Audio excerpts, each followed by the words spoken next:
where I have broken hearts and I've caused people to suffer and I have betrayed sacred trust. Watching my community respond to my charges with justice and mercy and grace and love. Welcome back to our YouTube channel.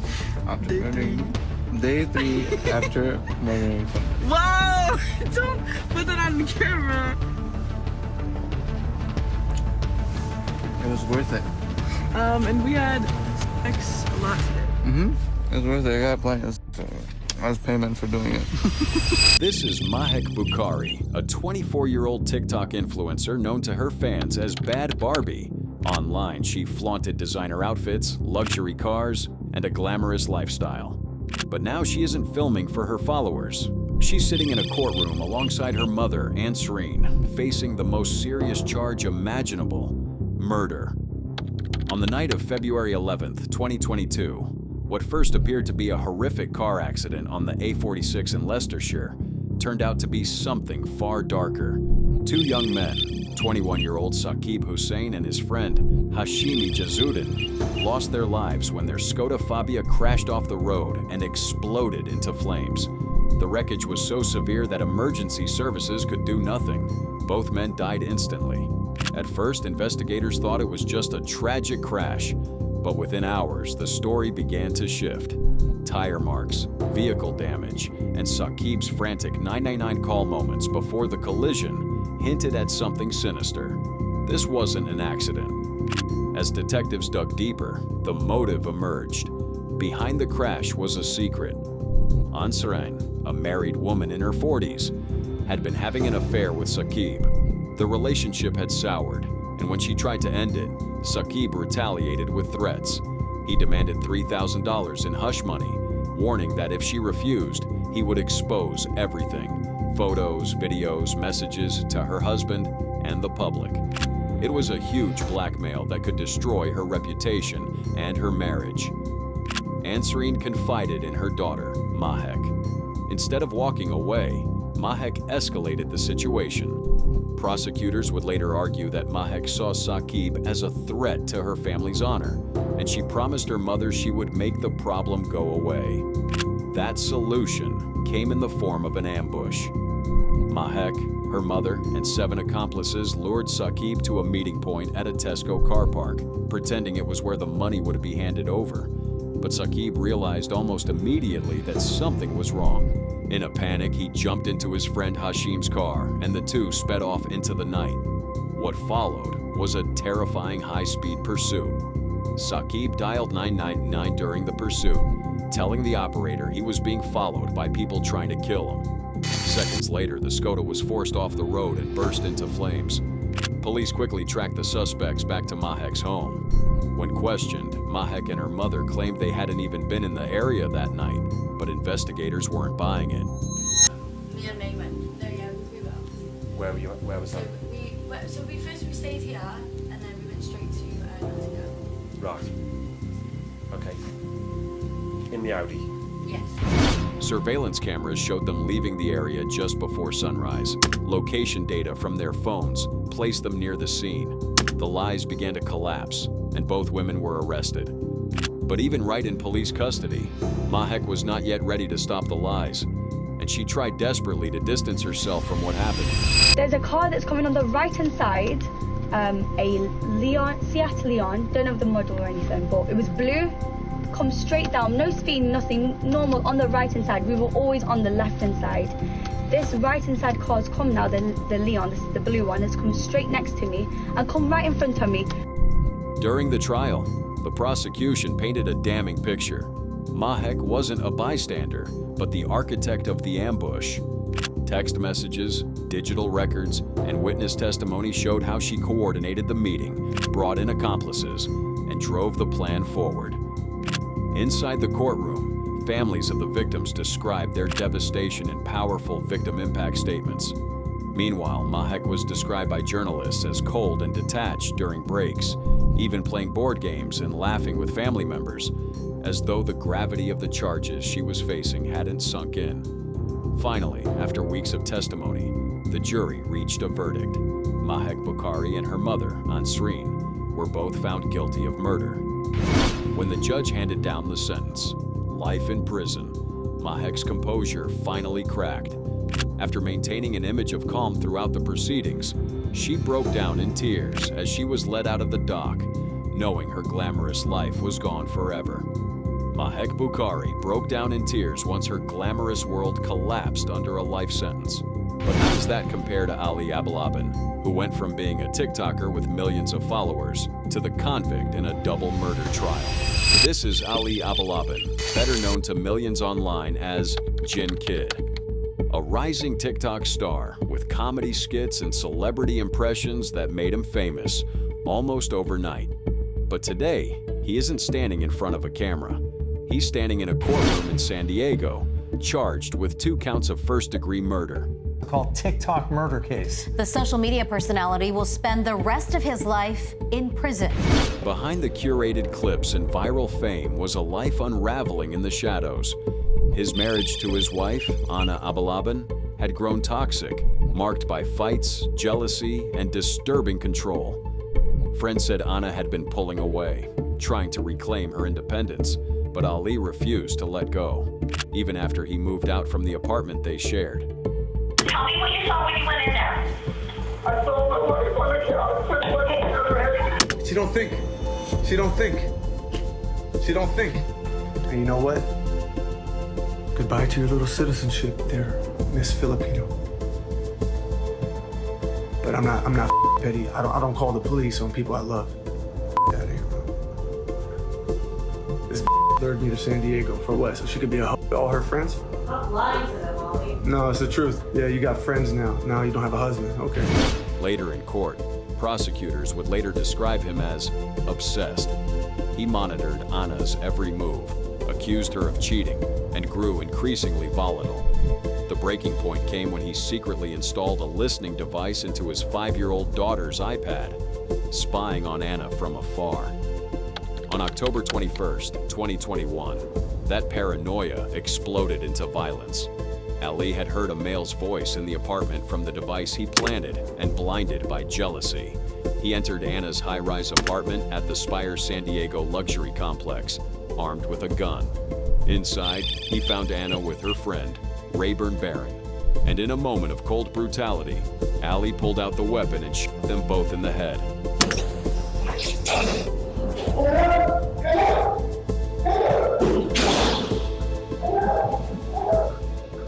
After the murders, Ali's next actions were chilling.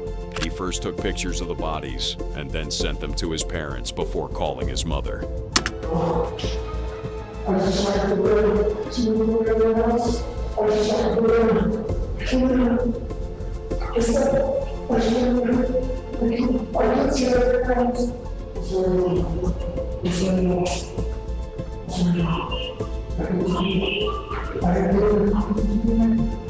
Then he dialed 911 to report his version of what happened. San Diego emergency, dispatcher 8107. Yes, ma'am. My wife and another man were, I found them dead on the couch. Bullet holes to the face. Wait, someone with what? 2 people, a man and my wife. Stand by. Okay, hold on, sir. But immediately the investigations began. The detectives soon realized that the story Ali had tried to tell them about the events of that day did not match the evidence they found investigating the scene of the crime. San Diego police arrive at the apartment, not sure what they're walking into. Oh, we got 2 now. They soon found the listening device and also discovered how he gained access into the apartment and the gun used in the murder. All these details pointed not to a grieving spouse, but to premeditated murder. I need a team. Clears out. Someone came here and shot them. That's the guy that he's describing. Ali was arrested that same day, and prosecutors wasted no time stacking evidence against him. In court, the case drew massive attention. The prosecution argued Ali was driven by jealousy and control, pointing to the planted listening device, his threats, and the fact he armed himself before entering the apartment. They called it calculated, not impulsive. She sees the value in me, unlike your dumb and I can't wait to divorce you, so I can start my new life. Did somebody please help me? Hello?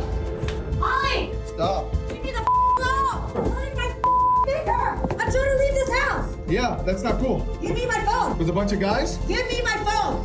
A bunch of guys, huh? Give me my phone. There's no guys. Give me my phone.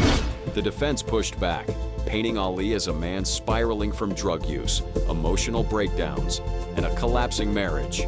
They claimed the killings were a crime of passion, violent, yes, but not premeditated. She drove him to the brink. Anna knew Ali well. She knew exactly what to say and how to say it to cut him directly to the bone.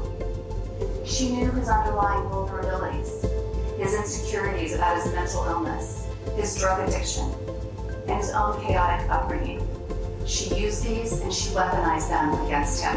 It was the perfect storm. He was so completely overcome by the months of torture and heartache and pain that he reacted without thought. Ali himself even took the stand, testifying on how much he loved his wife and that he never meant for things to go this far. And before I could stop myself, I just fucking snapped. My gun was in my hand, and next thing I'm shooting, and I can't stop. I'm just shooting, and I'm even startled. It's like I'm watching it happen. I'm like I'm in the passenger seat of my own body. I can't stop it. I hear Anna screaming and crying. But the jury wasn't convinced. They sided with the prosecution's mountain of evidence. Ali Ablabin was found guilty on 2 counts of first-degree murder with special circumstances and firearm enhancements. In the Superior Court of the State of California, in and for the County of San Diego, the people of the State of California, plaintiff versus Ali Nasser Abulaban, defendant. Case number SCD 292181, verdict. We, the jury in the above entitled cause, find the defendant, Ali Nasser Abulaban, guilty of the crime of murder in the first degree. At sentencing, the courtroom was thick with grief and rage. Anna's sister took the stand, unleashing years of pain and fury toward the man who had stolen her sister's life. If I had known what my sister had been through with all the abuse, if I had known. Ali tried to address the families, even apologizing to his young daughter, now left without her mother and father. Amira, when you're old enough to see this, please don't blame yourself. None of this is your fault. Your mom loved you so much, and I love you so much. The judge delivered the harshest punishment possible. Life in prison without the possibility of parole, plus 50 years for firearm use. The bottom line here is he will die in prison. He will never be a free man. He will take his last breath there. The prosecutor made it clear Ali would die behind bars. But perhaps the most shocking moment came at the end. As the weight of the sentence was read, Ali had a rather curious reaction.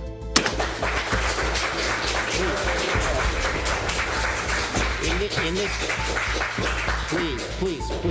Ali Ablabin begged for forgiveness at his trial.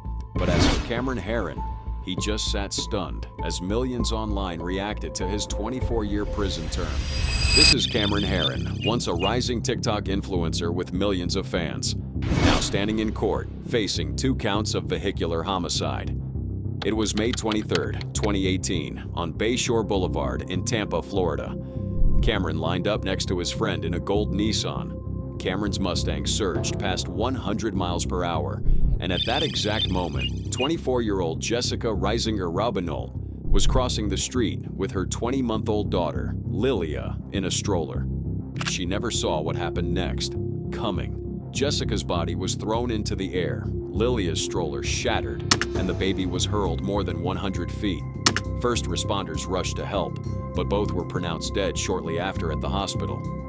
Cameron Herron was arrested and charged with vehicular homicide. But as the case moved through the courts, something unusual happened. The tragedy that devastated one family became an obsession for millions of strangers online. Hashtags like Justice for Cameron and Too Cute for Prison began trending worldwide. Fan accounts described him as a tragic hero, a victim of circumstance, as though he were the star of a movie. And as prosecutors doubled their efforts in building their case, the internet continued their efforts to paint him as a misunderstood heartthrob. But inside the courtroom, none of that mattered. There were no edits, no filters, only the grief of a husband and father, And during the sentencing in April 2021, David Robinold made sure the court never forgot that. I've suffered horrifically every moment. It is nearly impossible to put into words the agony of this legal process. Because of your existence, 2 beautiful, innocent lives were denied a full life. You eliminated their voices from this earth. Then came Judge Christopher Nash. He acknowledged Cameron's age, his lack of a criminal record, and the life he might have lived.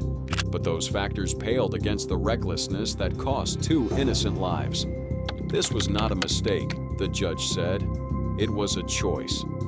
I did consider, I also want to make a record, I did consider sentencing Mr. Herron as a youthful offender, but for the same reasons that I'm discussing, I didn't think sentencing him as a youthful offender. With that, the sentence, 24 years in prison. Vehicular homicide, the court's going to adjudicate the defendant guilty, sentence him to 9 years in Florida State Prison. On count 2, same charge, court will adjudicate the defendant guilty, sentence him to 15 years Florida State Prison, and that'll run consecutive to count 1, for a total of 24 years Florida State Prison. In that moment of sentencing, Cameron's expression shifted. The viral star, the internet's too cute for prison boy, sat stunned, realizing he would spend nearly 3 decades behind bars. Outside the courtroom, petitions flooded in. Nearly 30,000 people signed, calling the punishment too harsh. Online, the fan edits kept coming, as though social media could rewrite reality. But inside, the truth was undeniable. Jessica and Lilia were gone. Their lives ended in seconds, their family shattered forever. And no hashtag, no fan campaign, no viral sympathy could undo that. Cameron Herron sat speechless, realizing social media fame couldn't shorten his sentence, but how does that compare to another popular TikToker who potentially faces a death penalty? This is Terrian Thomas, better known online as Mr. Prada, a controversial TikTok influencer who turned his brash, unapologetic persona into a growing following.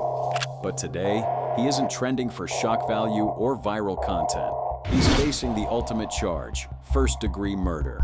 And the victim was a respected 40-year-old therapist named Dr. William Nicholas Abraham, known to friends and patients as Dr. Nick. On the morning of September 29, 2024, a driver on Highway 51 noticed something odd lying near the roadside. When police arrived at the scene, they discovered wrapped tightly in a blue tarp and a gray comforter was the body of Dr. Abraham. Yesterday morning, just before 8 o'clock, we received a call of a tarp that was rolled up on the side of the road. As of right now, it may have occurred in Tangible Hope Parish, but we have no inclination at this point as to where this originated. The cause of death was easy to determine, blunt force trauma to the head. But what puzzled detectives was the sheer brutality of the killing, and most importantly, why? Dr. Nick wasn't just a therapist, he was also a former priest, well-liked in his community, and trusted by many who leaned on him for guidance. For days, police struggled to piece together who could have wanted him dead, until the evidence started pointing in a very clear direction: Mr. Prada. Surveillance footage showed Dr. Abraham entering Thomas's apartment the day before his body was found. Chillingly, he was wearing the same clothes later discovered on his body. Another camera later captured Thomas driving Dr. Nick's black Lincoln sedan. As investigators tracked his movements, even more damning evidence surfaced. Thomas was spotted on cameras in Louisiana and Texas, using the doctor's credit cards to make purchases. His online notoriety only sped things up. Once his picture went public as a person of interest, tips flooded in. The manhunt ended in Dallas, Texas. He's had him stopped in this parking lot. He tried to back up, and when he realized he couldn't get out, he hopped up onto this curb and went through this breezeway. He drove through this way, crashing into this planter right here, and then made his way to the back parking lot. The wheel then fell off the car back here. He got out and ran through those buildings. Thomas was taken into custody, appearing disheveled and uncooperative. Inside his Louisiana apartment, detectives found evidence of a violent struggle and what looked like an attempted cleanup. DNA confirmed it belonged to Dr. Abraham. Witnesses later reported seeing Thomas dragging a blue tarp down the stairs of his complex and loading it into the trunk of the doctor's car. But there was still the nagging question. What was the link between a flashy young influencer and a respected therapist? When they dug into Dr. Nick's past, old allegations resurfaced. Back in 2015, Abraham had faced child molestation claims involving an 11-year-old boy. The case was dropped for lack of evidence and concerns about the child's well-being. But when that detail became public, speculation online exploded. Many began to theorize that Thomas himself may have been that child. His visible mental health decline on TikTok, erratic live streams, emotional breakdowns, and erratic behavior online only fueled that theory. It's a fucking mess. Life is a mess. This shit, like, I just cannot believe this is my reality right now. My life is hell. My life is a prison. Get me the out. But official records tell a different story. Investigators publicly stated that there was no indication that Thomas had ever been a client or victim of Dr. Abraham. Law enforcement released a definitive statement on this point. There was no indication that Terrion Thomas was a client of Dr. Abraham's. The link between the two men at that time remained ambiguous. The alleged connection remains purely speculative. Now, the case has become polarizing. To some, Thomas is a cold-blooded killer who murdered a man in cold calculation, then tried to cover his tracks. To others, he's a broken victim who snapped, finally lashing out against someone tied to buried trauma. Whatever the truth, one fact remains. The murder trial of Mr. Prada is still unfolding, and if the jury convicts him of first-degree murder, Louisiana law allows for the harshest punishment of all, the death penalty. Terrion Thomas's case still hangs between acquittal, death, or life behind bars. But Ruby Frank already knows her fate. Her tears in court couldn't erase the decades she'll spend in prison for abusing her own children. This is Ruby Franca, once known to millions as the face of the YouTube channel 8 Passengers, a family vlogger who built her brand on wholesome parenting advice and videos of suburban family life. But today she's in court in St. George, Utah, charged with 4 counts of aggravated child abuse. For years, viewers saw her as a model mother. Behind closed doors, however, investigators say a nightmare was unfolding. On August 30th, 2023, that nightmare was exposed. That day, Ruby's 12-year-old son managed to escape from the home where he was being kept. Barefoot and desperate, he ran to a neighbor's house. What they saw was shocking. He was emaciated, his skin covered in open wounds, and his wrists and ankles still bound with duct tape. Tell me exactly what's happened. I just had a 12-year-old boy show up here at my front door asking for help. The neighbor immediately called 911. He's emaciated, he's got tape around his legs, he's hungry, and he's thirsty. When officers arrived, the boy revealed that his 14-year-old sister was still inside. Police acted quickly, rescuing her and finding her in a similar state of severe malnutrition and neglect. He was treated by paramedics at the scene. Look to your left. Storm. As handcuffs closed over Ruby Frankie's wrists, her brutal reign of terror came to an abrupt end. Do you need medical attention before you go to the jail? But paramedics were moved to tears by what they found inside their multi-million-dollar home. A traumatized child sat motionless in a closet, undernourished and too terrified to talk. Are you scared? It's okay if I just sit here with you. We don't have to say anything if you don't want to. Ruby Frank and her business partner Jody Hildebrand were arrested that very day. As detectives searched the home and interviewed the children, a horrifying picture came into focus. Starvation as punishment, prolonged isolation, psychological manipulation, and physical abuse. The kind of suffering that had lasted for months, if not years. The case spread nationwide almost instantly. The Otsu Passengers channel was taken offline, sponsors cut ties, and the carefully crafted image Ruby had presented to the world collapsed overnight. In court, prosecutors argued that Frank knowingly inflicted cruelty on her own children, with Hildebrandt encouraging and enforcing the punishments. Ruby herself told the court she had been led into a dark delusion. For the past 4 years, I've chosen to follow counsel and guidance that has led me into a dark delusion. My distorted version of reality went largely unchecked as I would isolate from anyone who challenged me. I was led to believe that this world was an evil place, filled with cops who control, hospitals that injure, government agencies that brainwash, church leaders who lie and lust, husbands who refuse to protect, and children who need abused. My choice to believe and behave this paranoia culminated into criminal activity for which I stand before you today ready to take accountability. Then came a shocking turn. Ruby thanked the authorities for rescuing her children, claiming she believed their intervention saved their lives. Thank you to the officers in Santa Clara and the Ivan City Police. Nick Hellman, Brian Palufo, Cy Pickuvit, Mike Pondoyo in Tobler, John Ward, D. Lewis, and Chief Flowers. You were the angels who came and saved my children. I especially want to thank Detective Jay Bate. And in a rare emotional moment, she turned to address the victims, her own children. You're so precious to me. I'm sorry. My choice to live in fear of the world has created a great vulnerability and a blind spot for me, where I have broken hearts and I've caused people to suffer and I have betrayed sacred trust.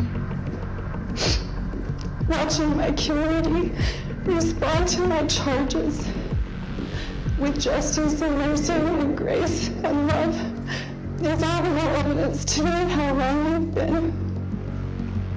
This world is full of really good people.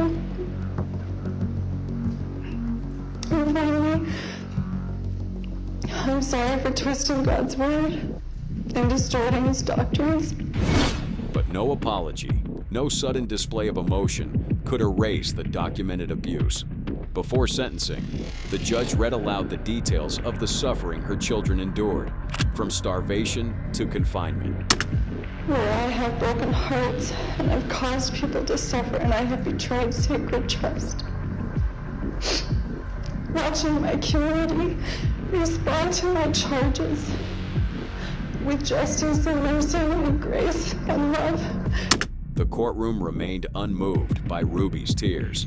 I'm committed to continuing my learning until all of my toxic layers are shed and I am ready to re-enter as a contributing member of our beautiful society. The sentence will be that Ms. Franke serve 4 counts, 4 1 to 15 year sentences based on her convictions for 4 counts of aggravated child abuse. Ruby Franke was sentenced to 4 consecutive prison terms of 1 to 15 years each. The message was clear. She would be going away for a very long time. And she wasn't the only one. Her co-conspirator and business partner, Jody Hildebrandt, whose so-called life coaching programs enabled and fostered the abuse, was also sentenced alongside her. The court imposes 4 1 to 15 year sentences to be again served consecutively for each of the 4 counts of aggravated child abuse. Ruby Franke wept as her perfect family image collapsed in court. Courtney Clenny tried a different approach, arguing self-defense in the stabbing of her boyfriend, even as prosecutors pushed for a life sentence. This is Courtney Clenny, once a social media star known to millions as Courtney Taylor. She built her following on glamorous photos and adult content. But today, she's not in front of a camera for likes. She's in a Miami courtroom, facing second-degree murder charges for the stabbing death of her boyfriend, Christian Obumseli. I took I took some time off to rest, and now it's game time, bitches. The story begins on April 3rd, 2022. A frantic 911 call came into dispatch. On the other end was Courtney herself. Her voice panicked, incoherent, claiming she had stabbed her boyfriend in self-defense. Please, God, please, come save my boyfriend. Ma'am, is this a house apartment or a business? I want you to 745, please buy me too. Is this a house apartment or a business? Baby, I'm so sorry. Baby. Ma'am, can you hear me? If you have a stab wound to his shoulder, you can sit down.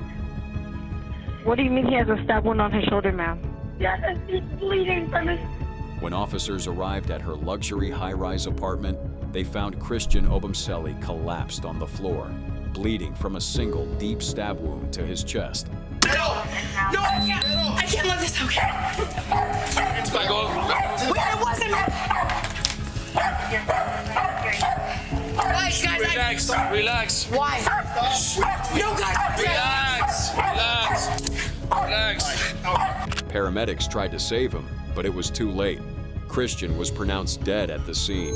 I have to inform you that Christian did not make it. Okay. Unfortunately, the doctors did what they could. And Christian is dead. Yes.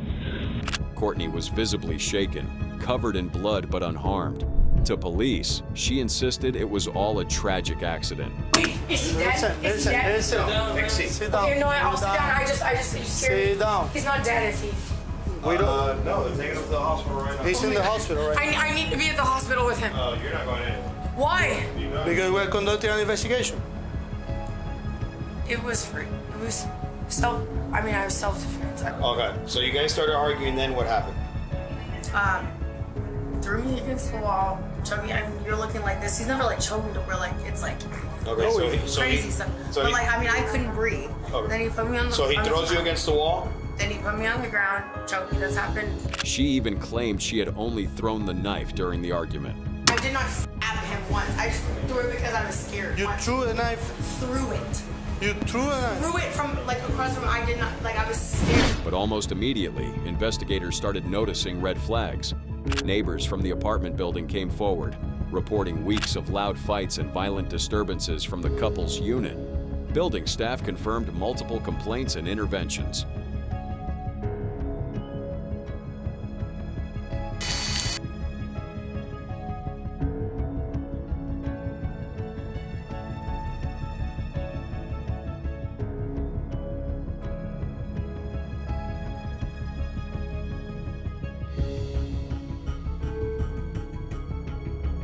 And then came damning security footage, videos showing Courtney and Christian in several heated altercations. This wasn't a single argument gone too far. This was a toxic, escalating pattern. The most critical blow to her self-defense claim, however, came from the medical examiner. The fatal wound wasn't consistent with a knife thrown in panic. It was consistent with a downward thrust, a deliberate motion, not an accident. In court, the defense countered with a different story. They argued that Christian had been abusive toward Courtney and that she was acting out of fear. They cited prior police calls to the apartment. Her boyfriend comes charging towards her, and we actually try to get in the middle of it. Clenny is visibly upset. She's on the phone with her dad while telling police Obumseli is stalking her. Right now, I have not always been the victim, but right now I'm a freaking victim in the situation. I'm scared to go to with my dog. They even hired a professional knife thrower to demonstrate how such an injury could, in theory, be caused by a tossed blade. But prosecutors dismantled that theory. They presented surveillance footage, cell phone records, and eyewitness testimony to show Courtney was the aggressor. Anyway, I was sober for 2 weeks. 2 weeks. And now why am I not sober? Because of you. You're hindering my progress. You need to sit down. Let go of me. Let go of me. Come on. Let go of me. Okay. Come on, boy.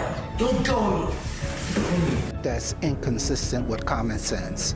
There's no way that you would, if you throw a knife, that the knife is going to land so deep in a downward position.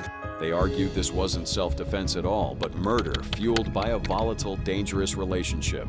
The case quickly exploded in the media. With Courtney's massive online following, the trial became a spectacle. Fans and critics clashed, some believing she was a victim trapped in an abusive cycle, others convinced she was a manipulator who turned deadly. But inside the courtroom, public opinion meant nothing. What mattered was the evidence, and the evidence painted a clear picture. Courtney Clenny wasn't fighting for her life, she was taking one. It's not my house, really. You're just like my boyfriend. Get the out of here. I can actually get the down if you're not here. Yeah. Get the out of here. Okay, I'll remember that next time. Get out of here. No, that's not even the next time. Get the out. Stop touching me. Get out. Don't touch me again. Good thing, get out. Get out. You never loved me. Now she faces the possibility of life in prison if convicted. Courtney Clenny claimed self-defense, hoping the court would believe her story. But Mackenzie Shirilla couldn't hide behind excuses, and her tears did nothing to stop a life sentence at just 17. This is Mackenzie Shirilla, a 17-year-old from Strongsville, Ohio, now convicted of 2 counts of murder for the deaths of her boyfriend, Dominic Russo, and his friend, Davian Flanagan. It was the early morning of July 31st, 2022, when Mackenzie's Toyota Camry tore down the road at terrifying speed before slamming directly into a brick wall. The crash was catastrophic. Both Dominic and Davian were killed instantly. Mackenzie, the only survivor, was rushed to the hospital. At first, it seemed like a tragic accident, but investigators quickly began to question that narrative. The wreckage told a darker story. Strongsville police found the devastating scene in July 2022. 3 unresponsive people trapped inside a mangled Toyota Camry. Police began piecing together Mackenzie's life in the weeks leading up to the crash. And what they uncovered was alarming. Hi, Mackenzie. Step out for me. Months after the crash that took so much from so many. Just 2 weeks earlier, friends recalled Mackenzie had threatened to crash her car with Dominic inside if their relationship ended. It wasn't an empty outburst. It was a warning of what was to come. In fact, Mackenzie had made some violent threats. One of those threats involved purposely crashing her car with Dominic in it to end their relationship. A threat that may seem extreme, done just to get some attention. Detectives also secured the car's black box. What it revealed was damning. Mackenzie had floored the accelerator, reaching over 100 miles per hour, and never once touched the brakes. Surveillance cameras captured the Camry's deadly trajectory, confirming the deliberate path toward the wall. Friends and witnesses painted a portrait of volatility. Mackenzie was described as jealous, controlling, and quick to lash out. And that's kind of when like all of us stopped being friends with just her. We were all cool with that stuff. Just because she's so like crazy, she'll blow everyone's phone up. Location data from apps like Life360 mapped out her route, her speed, her intent. Friends of Dominic and Davian came to police to share information from Life360, a location sharing app that showed Shirilla was flying toward the building at over 90 miles an hour. There was no hard braking until, like, it'll show you when they hard brake, and that was when they hit the wall. And prosecutors highlighted photos she posted from a concert soon after the crash, portraying a teenager who showed no visible remorse for what had happened. To show the shocking lack of remorse. This was something that was being exhibited while the investigation was still going on, before she was charged and arrested in November of last year. And these were the sort of things that were coming to the police, and the shocking lack of remorse, coupled with the fact that the defendant was reported driving an automobile.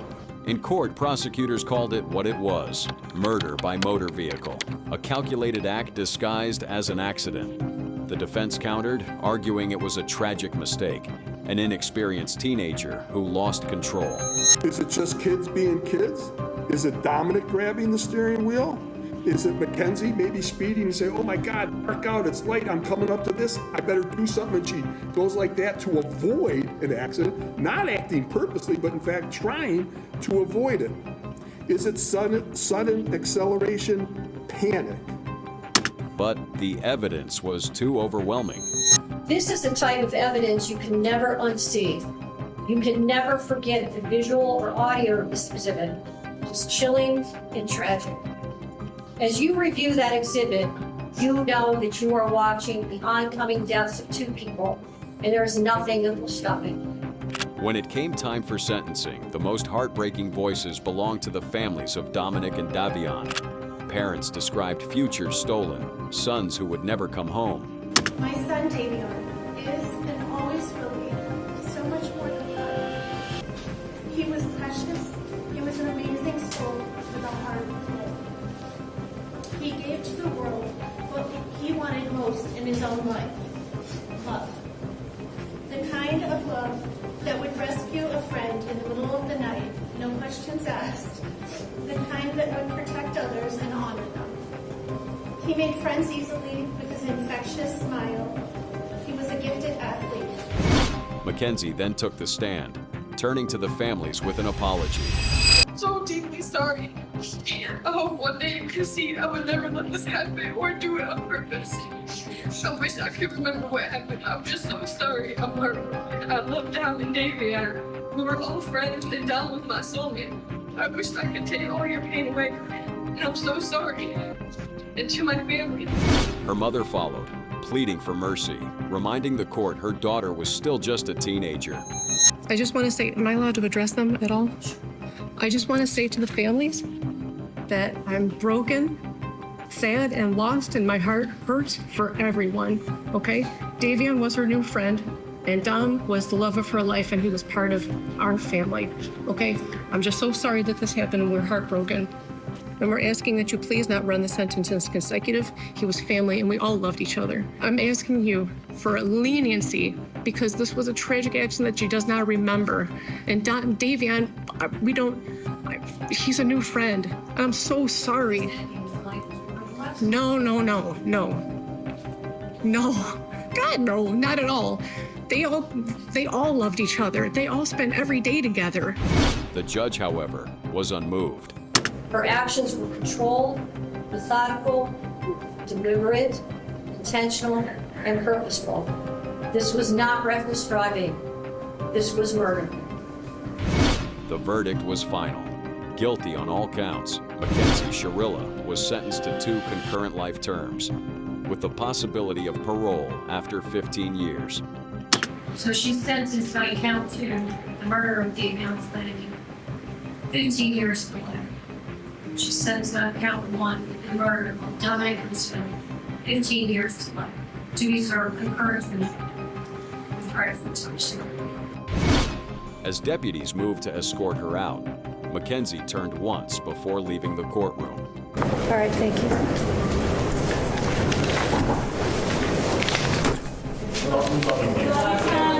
Mackenzie Sherilla wept as she was sentenced to life with parole eligibility after 15 years. But Sierra Halseth and Aaron Guerrero's reactions couldn't have been more different.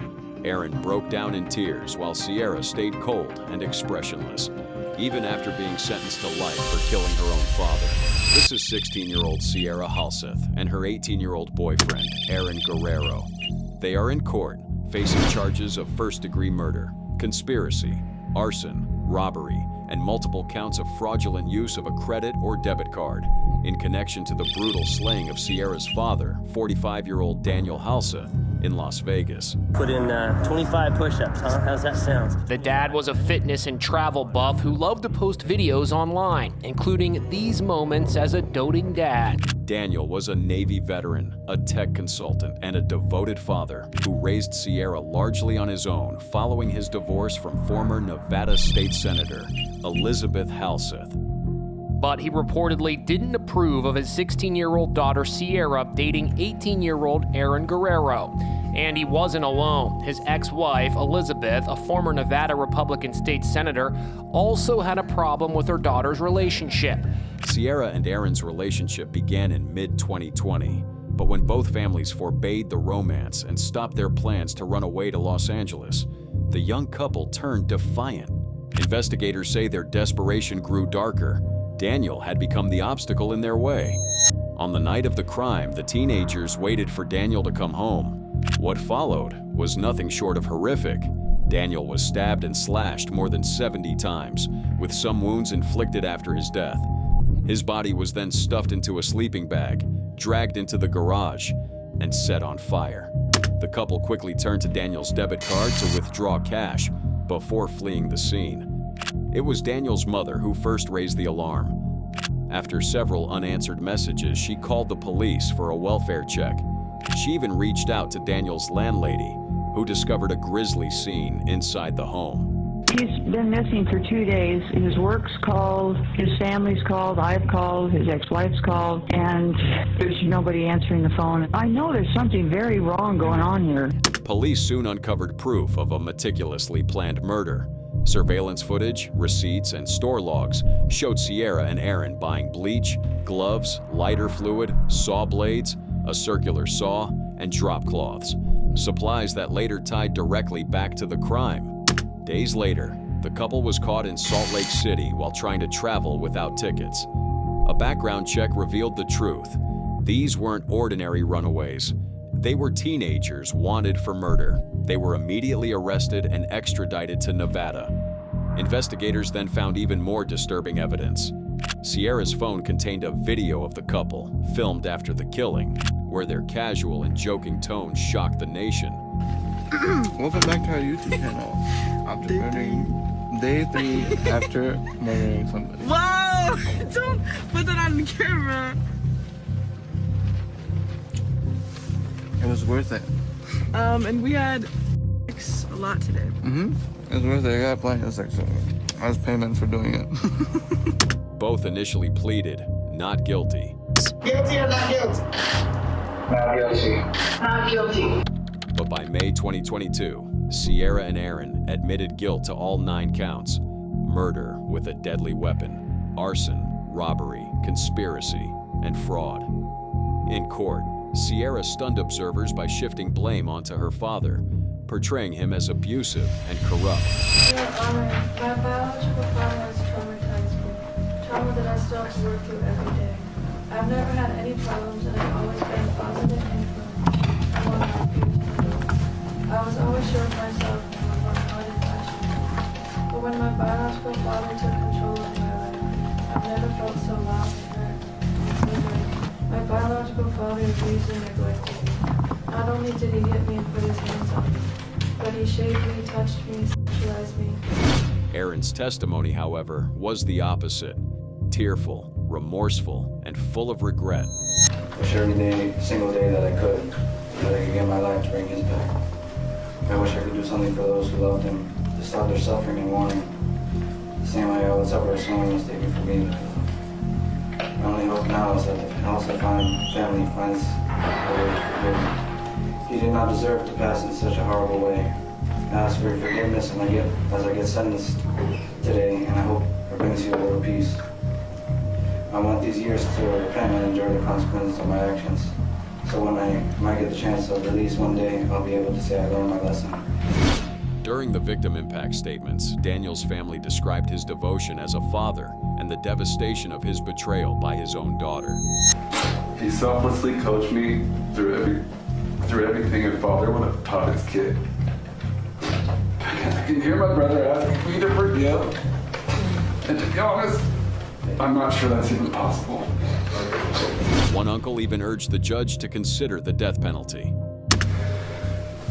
Knowing that they needed him. A selfish and inhumane act by his own daughter and her boyfriend has taken him away from us forever.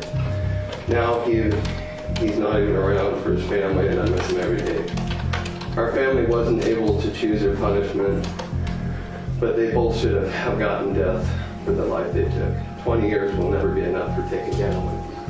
But in October 2022, a plea deal spared both from capital punishment. Instead, Sierra and Aaron were sentenced to life in prison with the possibility of parole after 22 years, along with an order to pay $5,000 in restitution. On count 1, you're going to be sentenced to 48 to 120 months in the Nevada Department of Corrections. On count 2, you're going to be sentenced to life in the Nevada Department of Corrections with the possibility of parole after 20 years has been served. On count 2, you're going to be sentenced to life in the Nevada Department of Corrections with the possibility of parole after 20 years has been served. Inside the courtroom, Aaron wept uncontrollably as the sentence was handed down. Sierra, in chilling contrast, sat expressionless, showing no remorse.